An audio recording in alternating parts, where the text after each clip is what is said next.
Good morning. Morning. Good morning.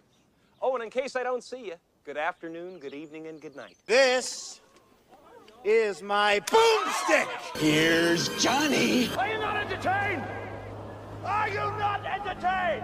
Righteous! Righteous! Yeah! I love the smell of napalm in the morning. Good morning, Vietnam! Houston, we have a problem. The first rule of Fight Club is you do not talk about Fight Club. All right. Welcome back, ladies and gentlemen, to Those Film Nerds podcast. My name is Will Spalding, and as always, I'm joined today by Sam Dierberger, who, of course, is the only reason people listen to this show. Sam, how are you doing? I'm doing well. How are you, Will? Fantastic. It's finally starting to warm up where I'm at. It reached 40 today, and it feels fantastic. Yeah, I mean, I could make you even more jealous if you want me to, but are you in the 50s? Oh, no. Higher. 60s. It is 65 degrees outside right now. Oh, man. It is indistinguishable from a summer day out there. Wow. It's lovely. Do you still have snow? Or is it all gone? It's gone. It disappeared in one evening. Wow. So, I mean, the world, you have this false sense of spring all of a sudden, you smell the flowers and the grass and you're like, oh, it's springtime. And right. then you look at the calendar and you're like, well, no. We still got a month left. We still have a while to go. Of potential. Yeah, I remember just like 3 weeks ago or so on the podcast, we were saying how it was time to start hunkering down, staying inside, as it was like negative 20 out, and now we're talking in like 60 to 80 degree swing. So that's incredible. Well, we got a packed show today. I got a few interesting things for industry news, which I know, Sam, you'll find interesting at the very least. We got recommends at the end, of course, and then as always, we have a movie of the week. And Sam, what is said movie of the week? This week we're talking about The Dig. Should we take a look at them then? Things like this are usually done through museums. Yes, but with the war coming, they couldn't embark upon any new ventures. Well, I've been on digs since I was old enough to hold a trowel. My father taught me. The Dig. All right, we will get into that later. But for now, let's go over. Let's highlight a few things that happened this week in the Hollywood industry. Sam, did you say you had one? Did you want to start off? Yeah, I had just a little piece of news that I find interesting.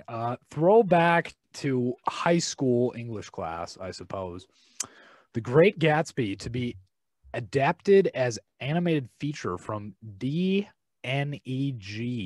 Animation, which I've never heard of, but it's enough to be on the front page of Variety. So, I mean, it must be somewhat important. Right. Author William Joyce is set to direct an animated version of the classic F. Scott Fitzgerald novel, The Great Gatsby. Brian Selznick, who wrote and adapted 2017's Wonderstruck, will work on the screenplay.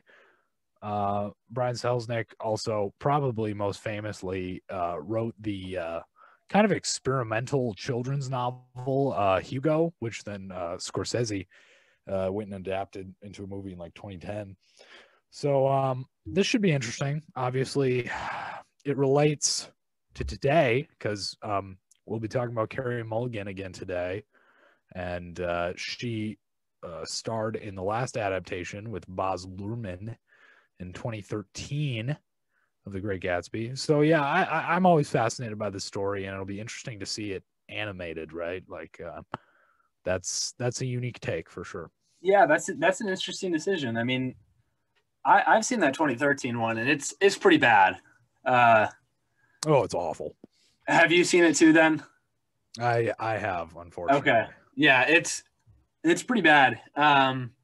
And of course, The Great Gatsby is, I mean, arguably one of the better books ever. So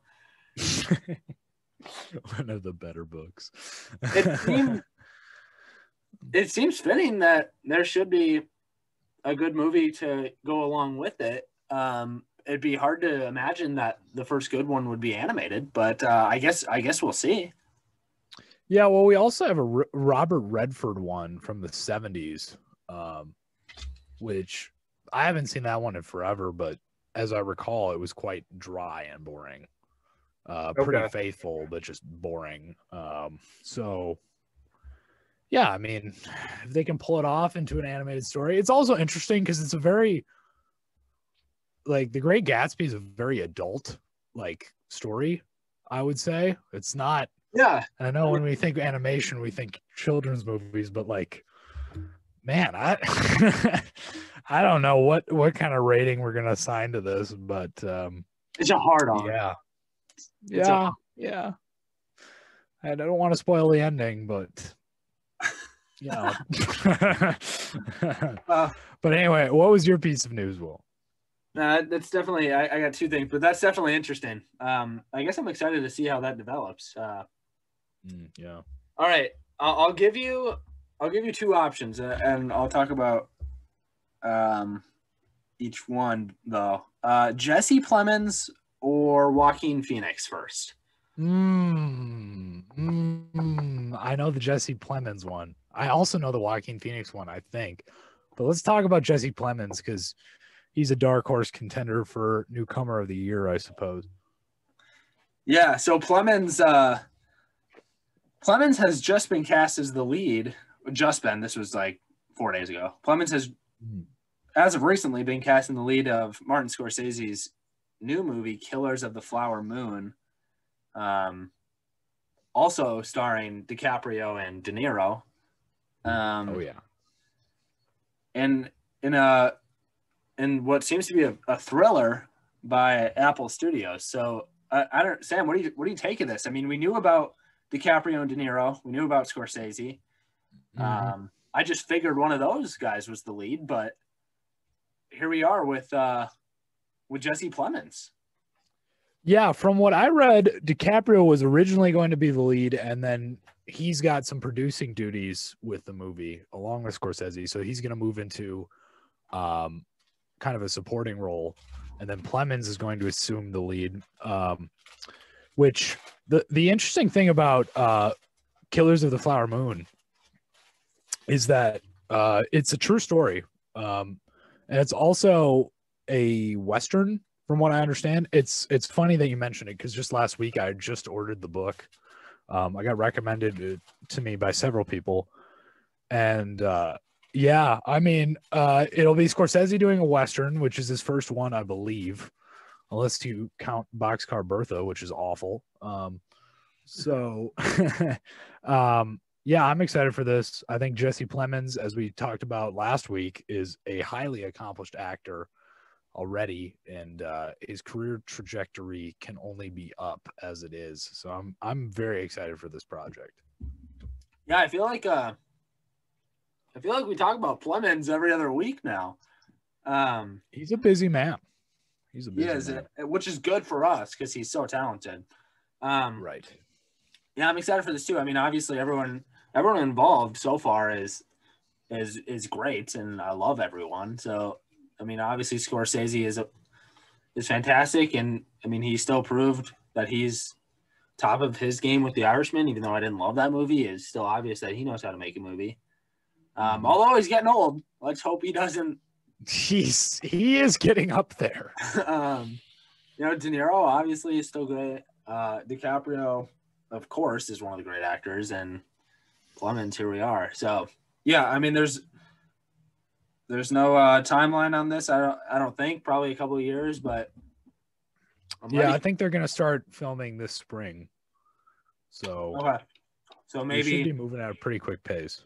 Maybe next Oscar season, not the one we have in a month, not the one next year, but the year after. Actually, It even could be. I don't know. I don't know. Yeah, if they rush through, I mean, it has a massive budget, right? I think we've talked about this before, but We have a few times. since The Irishman, I guess Scorsese thinks he can just grab these massive budgets from these streaming companies, like $200 million for a Western. I don't see why, but all right. But yeah, so that's that. On to the Joaquin Phoenix news, who friends of the show will know that is my favorite actor. And A24. He's a friend of the show. He is. He is. A24 is producing Ari Aster, who we know from Hereditary and Midsommar. His next picture, starring Joaquin Phoenix in Disappointment Boulevard. So I don't like what could this be about? Like, is it going to be noir? I'm sure it's a lighthearted romantic comedy. I bet it is too. I mean, it's exciting. He's, Ari Aster has worked with Florence Pugh and obviously Toni Collette, who in my opinion stole the show in Hereditary. Florence Pugh did amazingly in Midsommar. So yeah, I mean, we're excited as anyone for what Ari Aster has in store. Joaquin Phoenix, obviously, as we've said many times, the one of the best actors of his generation, neck and neck with DiCaprio. I very much think that Phoenix is DiCaprio's like evil twin. Like they're both the same age, they're born the same year, and they're like very opposite characters. Absolutely, for sure. So yeah, I'm very excited to see what happens with this. Yeah, this will be interesting. So you kind of just barely touched on it, but what are your thoughts on Ari Aster? He's making a type of horror that I haven't really seen before. I can't really point to any influences of his, and I don't think either of us are real horror fans. Like, we haven't delved super deep into the genre, at least I haven't. But I can't point to like any obvious influences from Ari Aster. Like, his horror is just creeping. He tends to make longer movies, from what we've seen from like 2 films so far. They're usually longer movies. They're very much a slow burn. Yeah, his type of horror is kind of a mix of psychological drama and some supernatural stuff. But yeah, I mean, I'm excited to see where his career goes, because it seems that he has a lot of time left and he's just getting started. So yeah, I agree. He's one of the more interesting directors that's working today, for sure. Definitely has his own style, and like you said, we're not really sure where he draws influence from, but he's definitely wholly original. So yeah, I'm interested by Disappointment Boulevard. Obviously, just honestly, by even the title has me interested. Yeah. But with the addition of Phoenix, I mean, that gets me really pumped. So that'll be cool. It is interesting too that the title has already been released, because we can assume that this is, another original screenplay, original concept by Aster. I would have to imagine. Yeah, so it's interesting that the title has already been released. It's not adapted, so it's not like he's working on an adaptation of a novel. Mm-hmm. So he's almost kind of teasing us. Ari Aster is teasing us. So we'll be excited to see what happens with that. Sure. Well, Sam, that's all I had for industry news. Unless you have anything else, should we get into it? Let's get into it. Let's get into the dig. Are they? We're standing in someone's graveyard, I reckon. Viking? Maybe older. Mr. Brown is an archaeologist. Well, I'm an excavator. You've come to dig up the mounds. Do you think there's something beneath? Who are those men? They're from the museum. Gods! This is pretty. I think you'd better come and see. There we go, the dig. Dig. I think, sometimes we align with our opinions, and I think we'll have a different one today. So this will be interesting. Yes. So first of all, I have a story for you. So last night, let's hear it. I watched The Dig 2 nights ago, and then last night I was in my friend's room, and I was scrolling through his Netflix, giving him some recommendations, and I go, The Dig, and then you know how Netflix with its new movies, it just kind of automatically plays a trailer for the film. Yeah, and The Dig trailer started playing, and I had not seen the trailer yet, and I'm watching it, and I'm like, this does not at all capture the feel of the movie. Like, it's got this, like you just played, it's got this like triumphant orchestral music it's in the background. Yeah. It's like the movie it's dry. Like I would say it's Oscar baity, but it's just not, because there's not a lot of redemptive quality to this film. There's no like fundamental change amongst the characters. Like, it's very simplistic. But anyway, I think that the other interesting thing that ties into this is I finished that movie and I rated it, and then I thought to myself, Will's gonna hate this even more. And then last night I look on letterboxd.com and I see that Will indeed enjoyed this movie to a certain degree, right? And I was like, that'll be an interesting discussion tomorrow. And I will tell you why, and then you'll see why my rating is so much different than yours. Is I was really interested by what was going on. Now, I have my issues with this movie, and I was debating between two ratings. Okay. So I have my issues, but the entire duration, I could say that I was intrigued the whole time, and I wanted to know what was going to happen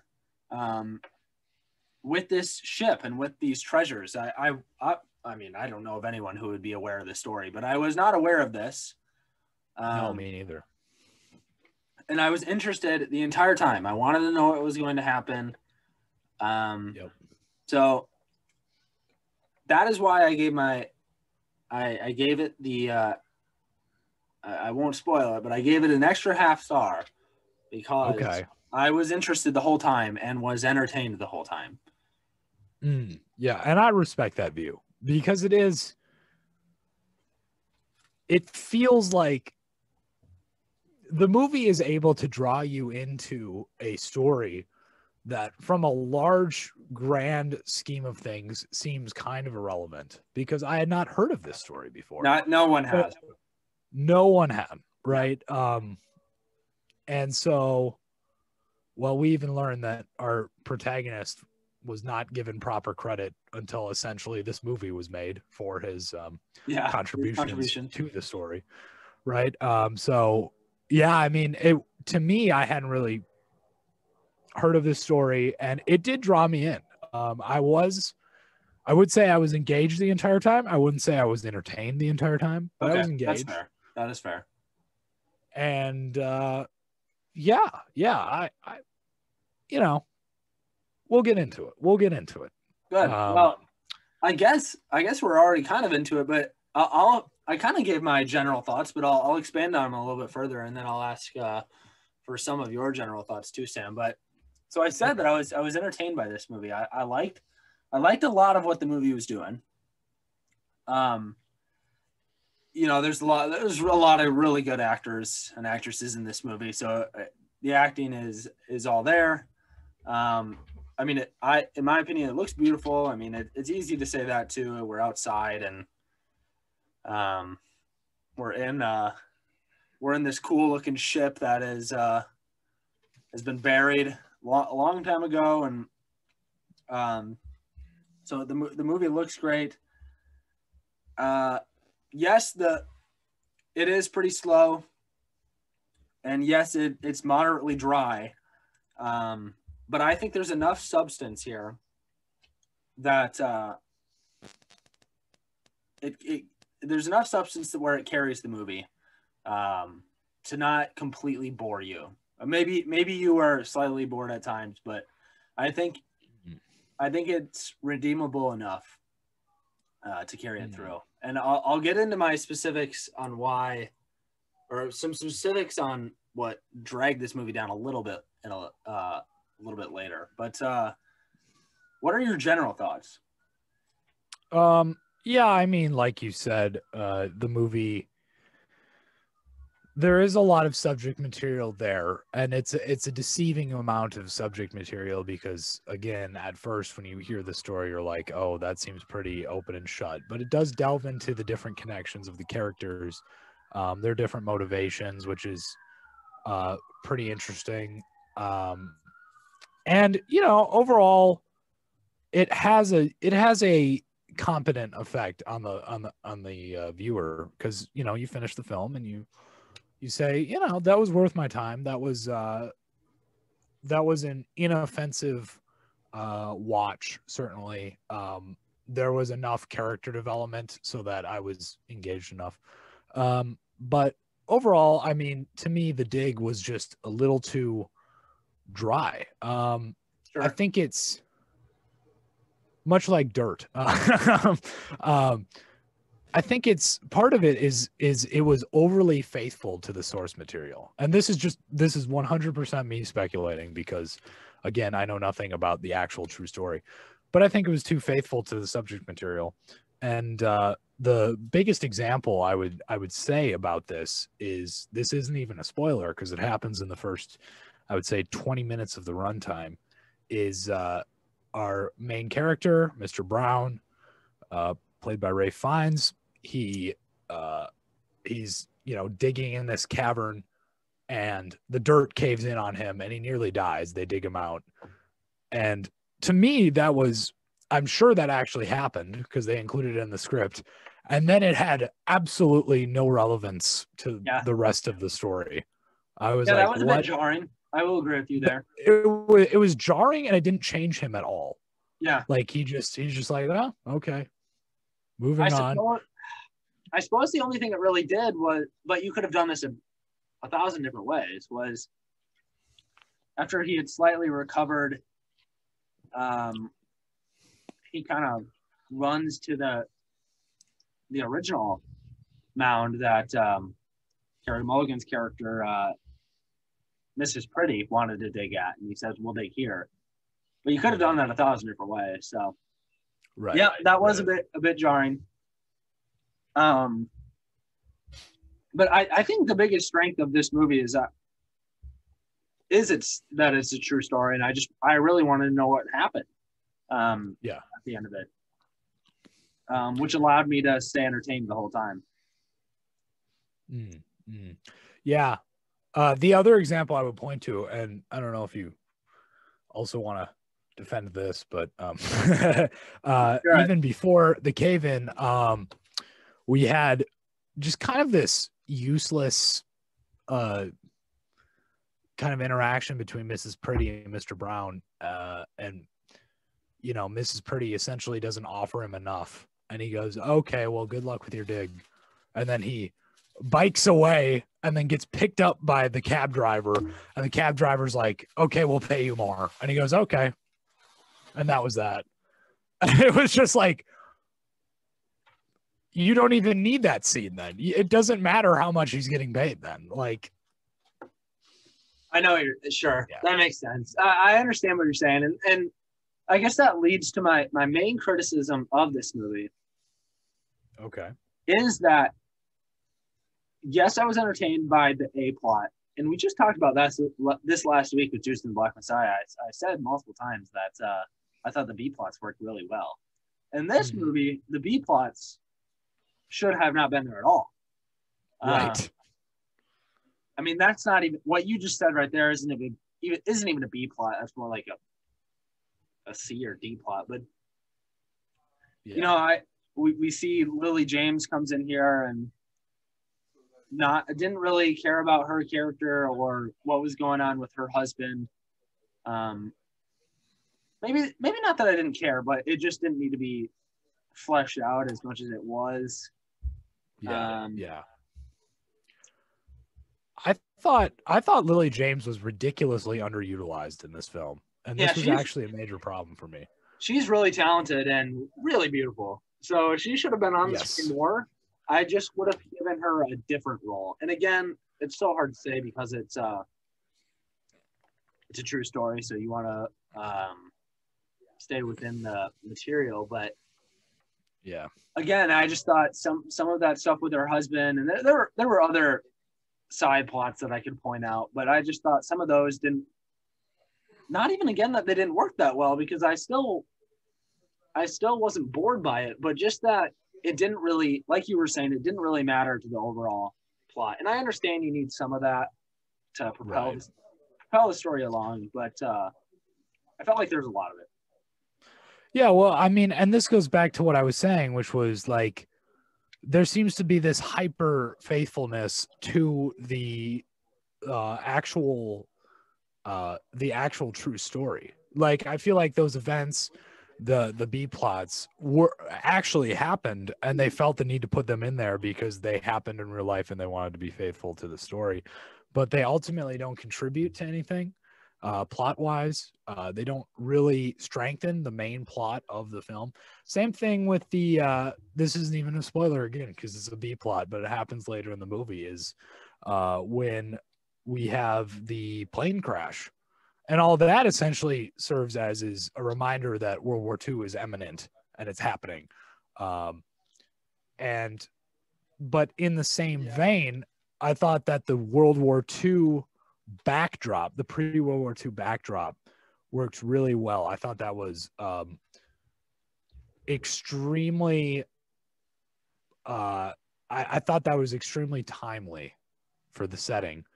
And it played into that fear well, because we kind of have this question of, does this excavation go to a museum? Will it all be destroyed? Yeah. And we have this kind of reoccurring theme of history, right? And, you know, World War II, the most significant piece of 20th century history on the horizon. So again, there's a lot of things to praise.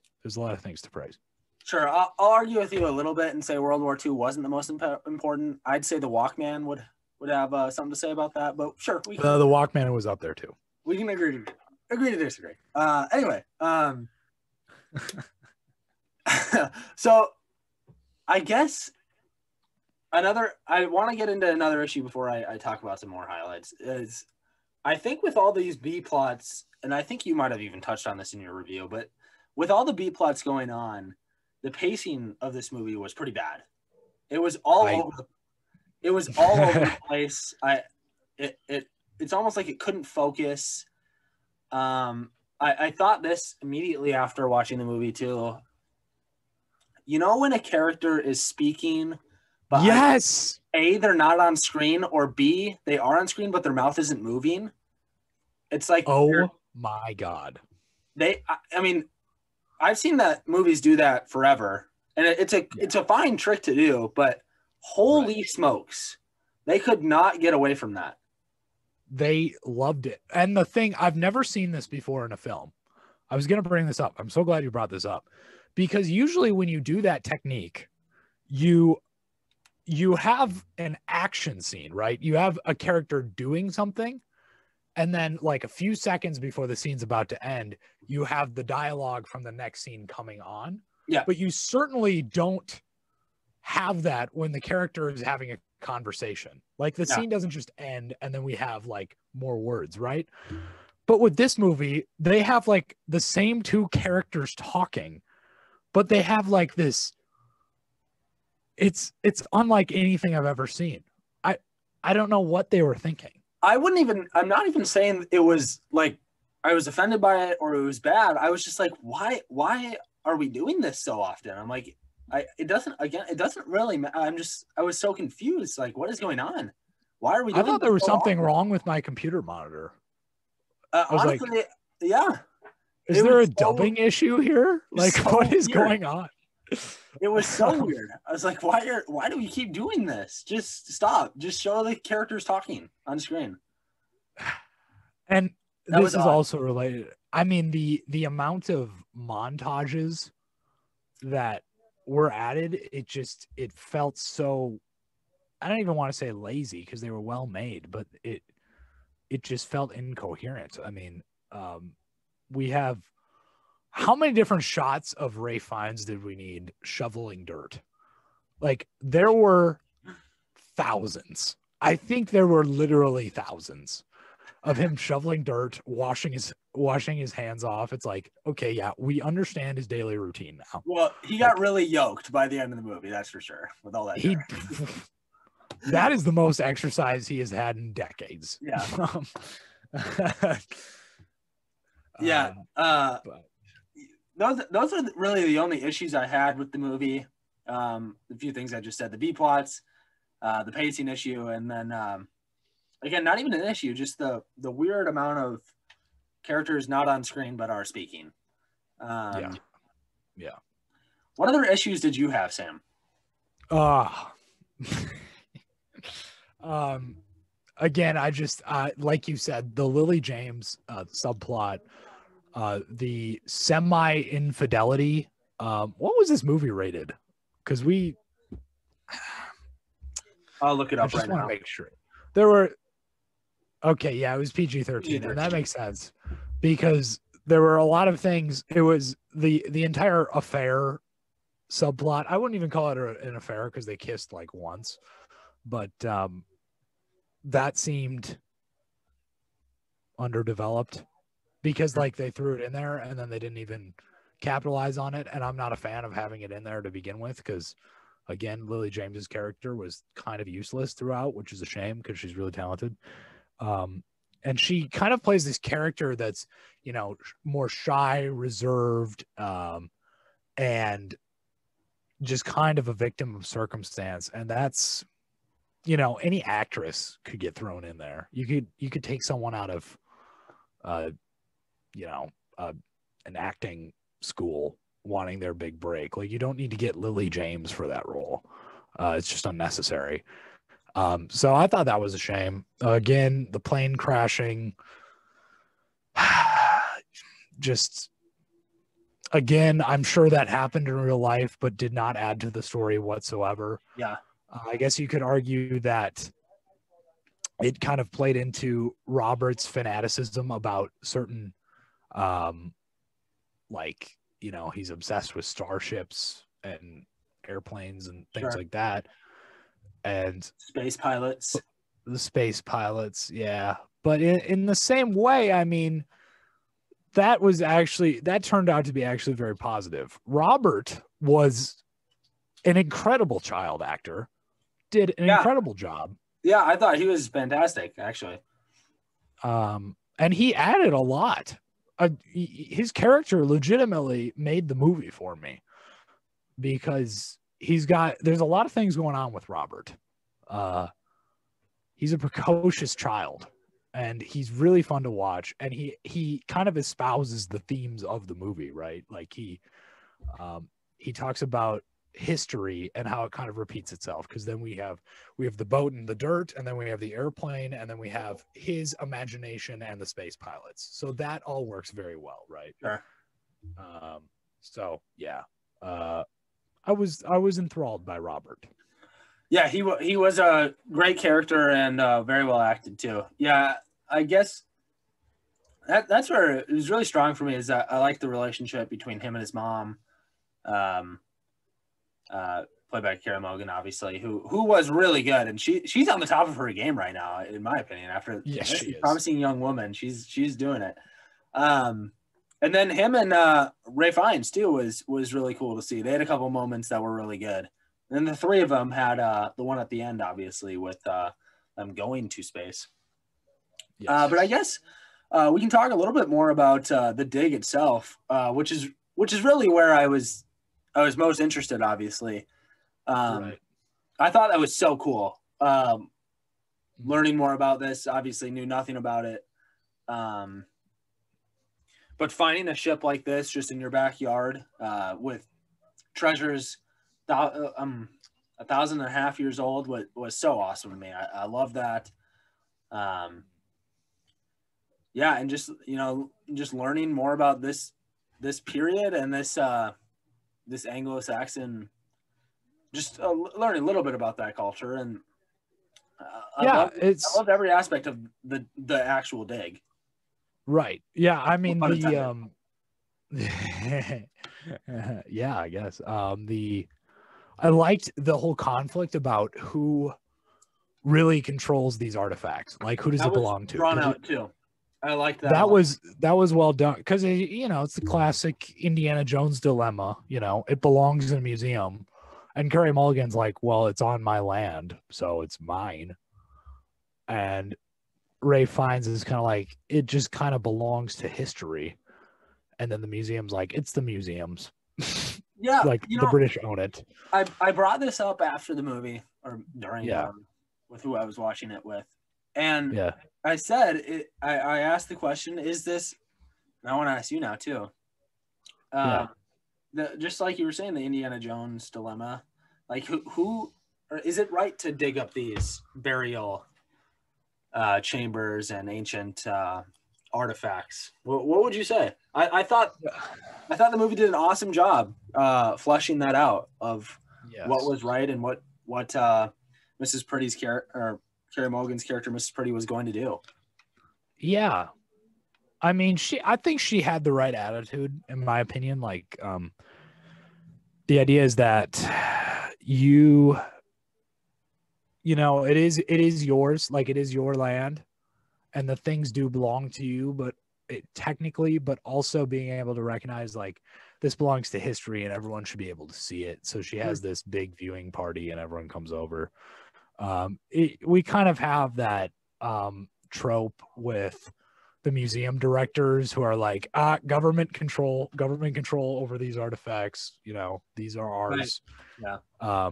And they want to take them away, which, is never wise, as Carey Mulligan points out, because World War II is about to happen. So, but with that, I mean, I thought that the debate was fleshed out very well, like you said. Carey Mulligan is indeed at the top of her game. I think Carey Mulligan is, in this film and in others, just the peak of just womanly elegance. Like, she is so sophisticated. For sure. She's just awesome. Beautiful. Awesome. And she's also only like 35. And I read somewhere that she is supposed to, the woman she's portraying is supposed to be in her 50s. Which you can buy. Like, you can look at her and buy it. And good makeup. It made her look old, and then obviously with her cane and limp of sorts. I could believe that for sure. Yeah. And I mean, this gets into like the entire subplot of her health issues, which I mean, I thought that worked. I thought it went well. I did too. That was one of the few plots that I enjoyed. Yes.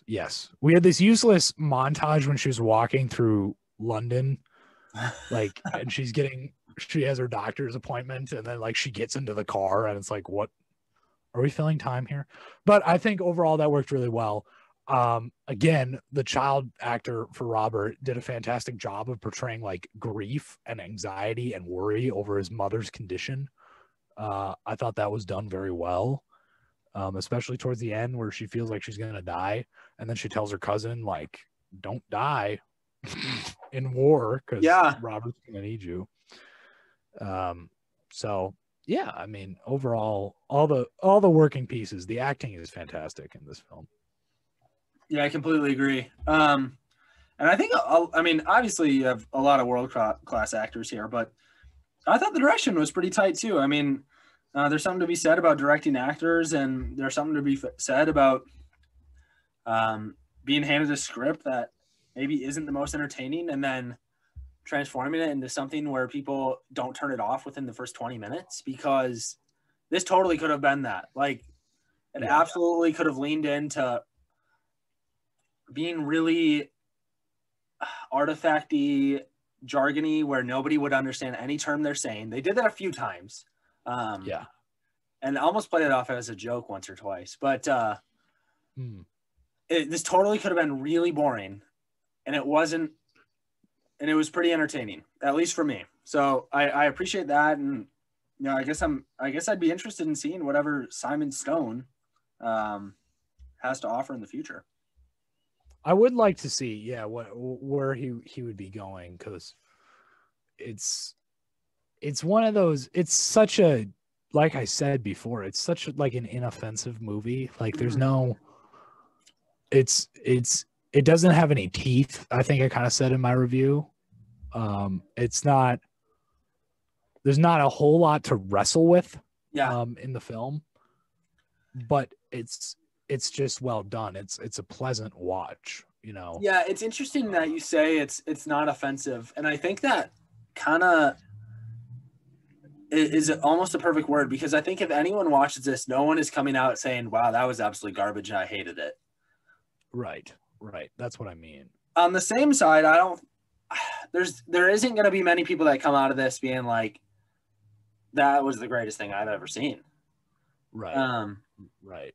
So it's very kind of right in the middle, which inherently is tough to do a podcast on, believe it or not. Yeah. I enjoyed this movie a decent amount, and it's still tough to talk about. So yeah. There's no real place to grab on and like really have a strong opinion about it. Like Right. There's no one scene to talk to where I would say like that was awful or that was amazing. Yeah. Sure. So yeah, it was a watch. It was worth a watch. Yeah. It was a film. I guess some scenes that stick out to me as being that I really like, though, we kind of barely hinted at it earlier, was the scene where the son Robert and his mom, and then obviously Mr. Brown is in the back. They're in the ship when it's emptied, going to space. That was a cool scene. It might have been a little montagey, but right at the beginning when we find treasures for the first time, that was really pretty cool. It was interesting to see what was happening there, and I liked that is what I'm saying is like I liked learning about this topic. I thought it was interesting that they put all the gold in like grass bins, I guess, to keep it safe. That was cool. Yeah. So I would just say that you're right, Sam, in that it probably stuck to its roots too much in some places, but I'm glad it told the story effectively in others too. Yeah. Okay. Yeah. That makes sense. Yeah. I felt that there were certain scenes that stuck out, but there's none that I would be like, this is Oscar worthy. This is a incredible performance. There's no Oscar. I think if any role demanded the most from the actor, it'd be Carey Mulligan's role. Because she has a lot to balance, but like Ray Fiennes, I mean, obviously a great actor, but he didn't have to try very hard for this one. He does well, but he doesn't have to, it's not a difficult role to pull off. I mean, this movie is just watchable. It's just very watchable. I'm running out of steam here, to be honest. Good score. I thought it complimented, we kind of talked about in the trailer that it was too triumphant, but I thought that, in the moments of weakness or sadness, there was, there was an appropriate score for that too. It wasn't 100% misleading. Right. So, it's also trying to create a lot, because it's, it's a very closed, there's only a closed cast of characters. It's right. There's like 10 actors. There's like 10 actors, and it takes place, 90% of it takes place in one spot, so you have to do a lot to kind of have this all-encompassing feeling of triumph. And the score does that all right. I wasn't a fan of the trailer, like we said, but Well, should we get into some wrap-up thoughts and then hit a grade? Yeah, we should. Okay. I don't have much to say. Yeah. So for wrap-up thoughts, I would just say that I was really interested by what was going on and was entertained. I was intrigued, which is really why I ended up giving the grade I gave, because I was entertained the whole time and wanted to know more about what was going to happen. Obviously, the acting is pretty good, and those are two strong parts for me: the acting and this is not necessarily suspense, but the urge of wanting to know what happened. There's some low points in this movie, obviously. Nothing's offensive, even the lows. And this is just a solid movie to me. Not great, not bad, but solid. What do you got for Sam? Yeah, I'm a little lower on it than you, but I mean, again, it's very watchable. It's very passable. It's kind of flavorless, but it's hydrating, to extend the metaphor. Sure. But it's it's pretty simple, pretty run of the mill, but it takes on an interesting topic, and it addresses an overlooked piece of history, I suppose. So yeah, that's how I feel about The Dig. Should we hit some star ratings? Yeah, let's do that. There's really, like we said, there's not much to say about this movie too much. This is a movie either you like or you. This is a movie you're either lukewarm on, or a movie that you're slightly less lukewarm on. Lukewarm or room temperature. Yeah. It's I'm gonna give The Dig 2.5 stars out of 5. Well made, not necessarily well written, but that's okay. Sure. And that's that. How about you, Will? I'm a whole star above you. I'm a 3.5, and I debated for a little while of if I was going to give it a 3 or a 3.5. But like I said numerous times, I gave it the extra half star because it did keep me engaged. Right. So there we go. There's The Dig. We had so many people requesting us to do this one, like thousands. Oh my God. There you go. Get off our back, guys. Stop the emails. Stop it. Yeah, we're done. So Sam, next week we have. I'm gonna give a schedule out right now, mostly for me, so I have it in my brain. But yes. So next week we are potentially back in theaters with The Father, the Anthony Hopkins and Olivia Colman movie based off a play. This is like another play movie we've done. We've done 2 play movies now, or will do. Yeah. The week after that, we have Chaos Walking, featuring Tom Holland and Daisy Ridley, written by Charlie Kaufman. The week after that, we have Cherry, directed by the Russo brothers, also starring Tom Holland. So all of our Tom Holland listeners are gonna get their daily doses. He doesn't even pay us either. No, he doesn't, and he should. So those are our next 3 weeks. So look forward to those. And after that, it's a bit touch and go again. So yeah. Until no. Oh wait, no, never mind. No Time to Die got really delayed. Yeah, never mind. It got delayed again. Yeah. Friend of the show, Jude, keeps saying that we need to do I Care a Lot with what's her face? Rosamund Pike. Yes. And then he subsequently watched it and said it was very average. So we'll see. I might watch that on my own. We'll see if we need to fill a week again. We'll see what happens. Sure. But other than that, I'm very much looking forward to The Father. Anthony Hopkins can do no wrong. Yes, and I should say we have the Golden Globes this Sunday. Yes. Recording this. So we will next week either probably just be a little bit of an extended, it'll maybe just a little bit longer because we'll kind of go over the winners and our reactions. To the Globes. And then the Oscars are just around the corner then after that. So right. We have noms coming out. When do we have noms coming out? We say this all the time, and I just can never remember. We forget.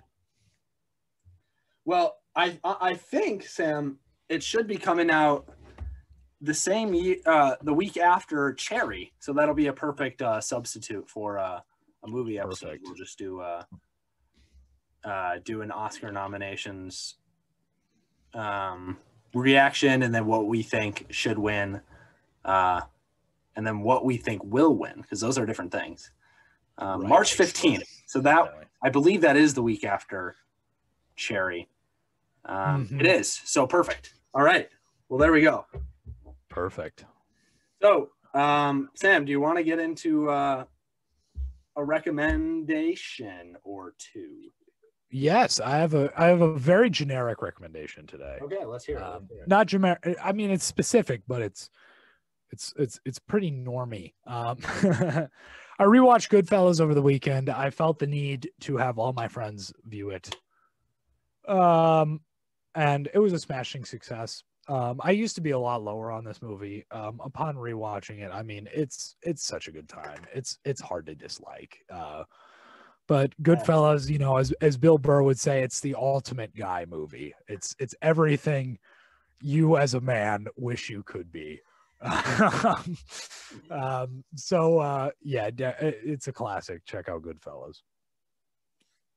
Cool. Good. Well, I have an interesting off the beaten path. I was going to save this for a later day, but why not? I'm going to throw it out there now. I have been, which I never thought I would do. I've been watching The Office, and oh my God, it's a funny show. So it is a funny show. I'm sure everyone has seen it, but if you have, even go rewatch it because it's so entertaining. It's so cringy, but it is funny, and it's good. And Steve Carell is he is the good. So just wait till he leaves. Yeah, and then I'm sure I'll quit. Yeah, you should probably quit then. But with all that being said, Sam, until next week with The Father. Oh wait, where can I find you on Letterboxd? I almost forgot. Yeah, you almost really left the beaten path there. You can find me at letterboxd.com/sjdierberger. And where can I find you, Will? You can find me for the time being. If I don't forget to ask where I can find you, Sam, I'm going to have to hand in my 2 weeks at on headquarters. But you can find me at Will Spalding on Letterboxd. Or you can find us in the United Kingdom digging up Anglo-Saxon ships. Or you can find us at anchor.fm/thosefilmnerds and Those Film Nerds on all podcast platforms and YouTube, and Those Film Nerds on Instagram, and thosefilmnerds@gmail.com. You know, any questions, thoughts, anything related to movies, the show, and we'll respond to you. But with all that being said, Sam, until next week with The Father. There we go. Got in the right time that time. Keep watching movies, everyone. Have a great week. Thank you.